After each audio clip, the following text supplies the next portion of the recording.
మనకు జీవితంలో కష్టం వస్తే రావాల్సింది కన్నీళ్లు కాదు, ఆలోచన రావాలి.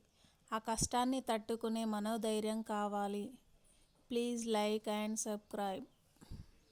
మన జీవితంలో మంచి మనసుతో చేసే సహాయం, మంచివారితో చేసిన స్నేహం ఎప్పటికీ వృధా కాదు. మనం చేసే మంచి పనులకు దేవుడు ఏదో ఒక రూపంలో మనకు సహాయపడతాడు.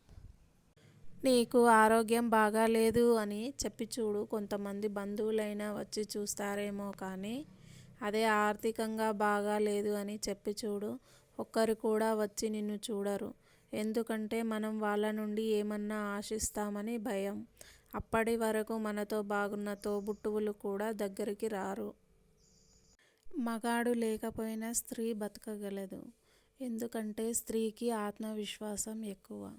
స్త్రీ లేకుండా మగవాడు మాత్రం బతకలేడు. ఎందుకంటే మగవాడి ఆత్మవిశ్వాసం స్త్రీ కాబట్టి.